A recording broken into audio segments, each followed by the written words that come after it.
ज्वालामुखी, ये नाम सुनते ही जहन में क्या आता है? शायद आग उगलते हुए पहाड़, है ना? पर यह सिर्फ इतना ही नहीं है। ये तो हमारे ग्रह को बनाने वाली, उसे शक्ल देने वाली एक बहुत बड़ी ताकत है। समझिए, ये पृथ्वी के दिल की धड़कन की तरह हैं। तो चलिए आज मिलकर इनके अंदर छुपे रहस्यों को जानते हैं। जरा सोच कर देखिए, पैरों के नीचे जमीन कांप रही है, फिर एक जोरदार कान फाड़ देने वाली आवाज, और अचानक पिघली हुई चट्टान और राख का एक जबरदस्त फव्वारा सीधा आसमान की तरफ उड़ता है। वाकई ये कुदरत की असली ताकत का शायद सबसे शानदार नजारा है। लेकिन एक मिनट, क्या ज्वालामुखी का मतलब सिर्फ तबाही है, या फिर इनके अंदर कुछ बनाने की, कुछ रचने की ताकत भी छुपी हुई है? आज हम इसी सवाल की तह तक जाएंगे, समझेंगे कि ज्वालामुखियों का ये दोहरा रूप आखिर है क्या। तो एक ज्वालामुखी को अगर सही मायनों में समझना है तो हमें सिर्फ ऊपर ऊपर से देखने से काम नहीं चलेगा। हमें सफर करना होगा पृथ्वी की गहराइयों में, ठीक वहीं जहां से ये सारी कहानी शुरू होती है। तो सबसे पहले ये समझते हैं कि ज्वालामुखीयता या वोल्केनिज्म आखिर है क्या। देखिए, ये सिर्फ एक धमाका नहीं है, ये एक पूरा प्रोसेस है।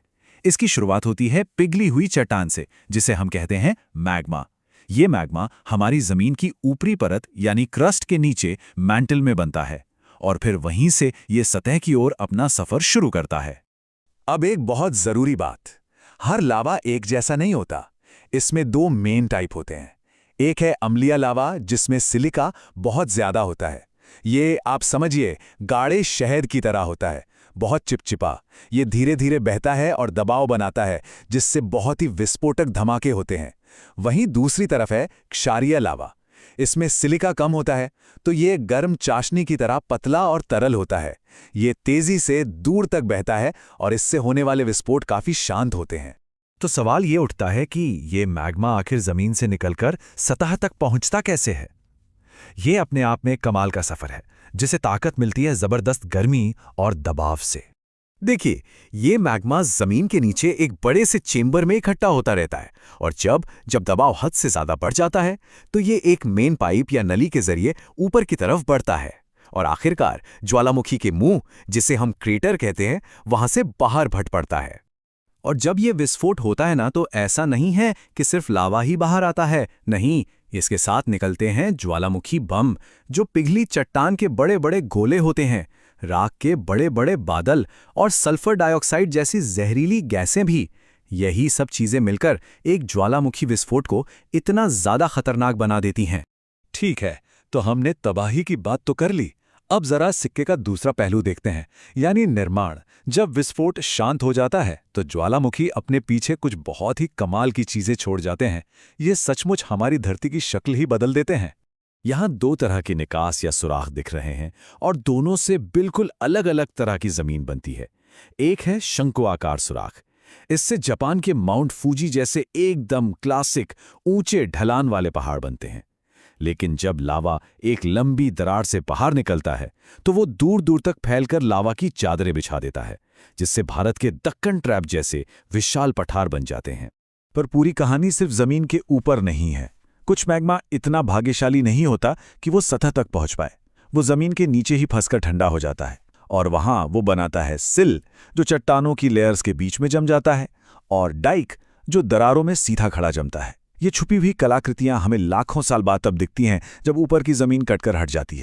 चलिए अब जरा बड़े पैमाने पर देखते हैं, पूरी दुनिया के नक्शे पर ये ज्वालामुखी आखिर हैं कहां? क्या ये कहीं भी कैसे भी पाए जाते हैं? तो इसका सीधा सा जवाब है बिल्कुल नहीं। ये नंबर देखिए, 75%। ये एक बहुत बड़ा आंकड़ा है ना? पर ये है किस चीज का? ये दुनिया के कुल एक्टिव ज्वालामुखियों का वो हिस्सा है जो सिर्फ एक ही जगह पर मौजूद है, और वो जगह है प्रशांत महासागर का रिंग ऑफ फायर। ये वो इलाका है जहां धरती की बड़ी बड़ी टेक्टोनिक प्लेटें आपस में मिलती हैं, टकराती हैं, और इसी वजह से यहां जबरदस्त हलचल होती रहती है। लेकिन कहानी में एक ट्विस्ट है। कुछ ज्वालामुखी इन प्लेट की सीमाओं पर नहीं होते। इन्हें कहते हैं हॉटस्पॉट। ये वो जगह है जहां मेंटल से गर्म मैग्मा का एक फव्वारा सा सीधे ऊपर उठता है और प्लेट के बीच में ही उसे भेदकर बाहर आ जाता है। मतलब ये प्लेट बाउंड्री से बहुत दूर प्लेट के अंदर होने वाली घटना है। और इसका सबसे अच्छा, सबसे क्लासिक उदाहरण है हवाई द्वीप। सोचिए कि जमीन के नीचे एक जगह पर आग जल रही है, जो कि हॉटस्पॉट है, और उसके ऊपर से प्रशांत प्लेट एक कन्वेयर बेल्ट की तरह धीरे धीरे खिसक रही है। तो लाखों सालों में जैसे जैसे ये प्लेट आगे बढ़ती गई, उस हॉटस्पॉट ने एक के बाद एक द्वीपों की एक पूरी चेन बना दी। तो चलिए अब हम इस चर्चा के आखिरी हिस्से में आ गए हैं। यहाँ हम विनाश और निर्माण की इन दोनों ताकतों को एक साथ देखेंगे और अपने उसी शुरुआती सवाल पर वापस लौटेंगे।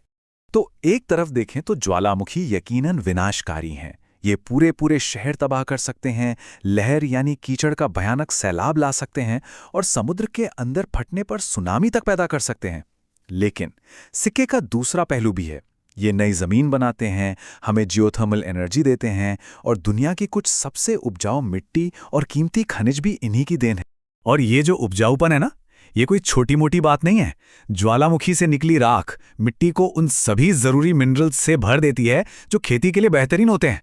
शायद यही वजह है कि इतने खतरों के बावजूद आज भी दुनिया भर में लाखों लोग ज्वालामुखियों के आसपास ही रहते हैं और खेती करते हैं। और बात सिर्फ मिट्टी की नहीं है। ज्वालामुखी तो धरती के गर्भ से सीधा खजाना बाहर लेकर आते हैं। एक शानदार मिसाल देता हूं।